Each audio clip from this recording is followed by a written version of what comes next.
Now, another really useful feature in Power Query is on the Add Columns tab in the ribbon, and it's called Column from Examples.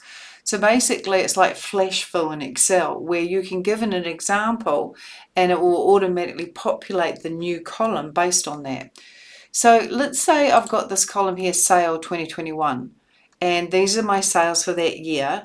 And I want to add a column that puts them into bands like 0 to 500, 500 to 1,000, 1,000 to 1,500, etc. So I select this column, I go to column from examples, and I say from the selection. I want to create a column based on the selection. And so then this comes up, this new column. So I'm seeing, let me scroll over, I'm seeing the first value here, 1935. Now that falls between 1,500 and 2,000. So I type 1,500 and 2,000. Let me just click in there, 1,500-2,000. That sales figure for 2021 falls within that band, and I press enter.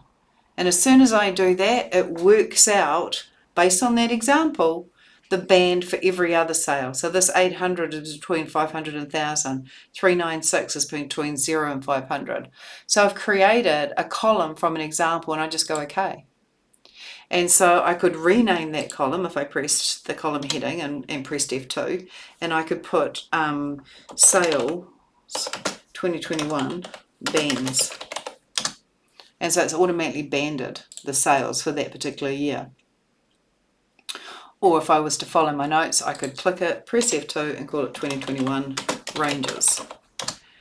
So I want to do the same thing for 2020. I'll click on 2020, sale 2020, column from examples from the selection. I look at the first value for sale 2020 and it's 0.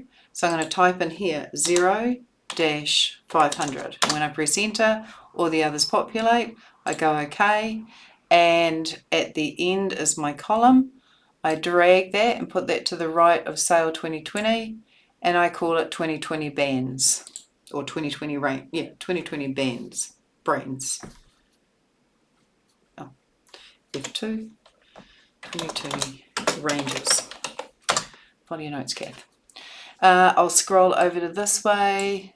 Sales 2019, column from examples, from selection. The first value is between 3,000 and 3,500, enter. OK, drag that and put it there and name it F2 2019 ranges. So there we have created 3 columns based on an example and based on a selection. Now let's say I wanted to create another column from examples, but for all columns. I'm going to select the employees query, and I'm going to select column from examples from all columns. Now I type what I want. Now let's say I want to see the last name of a person, so I type the first row being Dabolo, comma, space, and then Nancy. So really what I'm doing is I'm asking it to join the last name, a comma, a space, and the first name. And when I press enter, that's exactly what it'll do to all the other data, all the other records in that query. So I go OK. And it naturally calls that column merged, which will be to the far right. And I will go to transform and move that column to the beginning, and then drag it just in front of title. And I'll call it full name. Click it, F2, full name.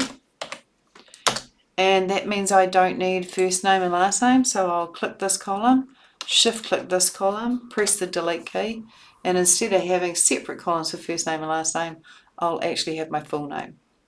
Now I want to load that into Excel because I haven't done that for a while, so I'm going to click close and load, and that will just automatically carry it through.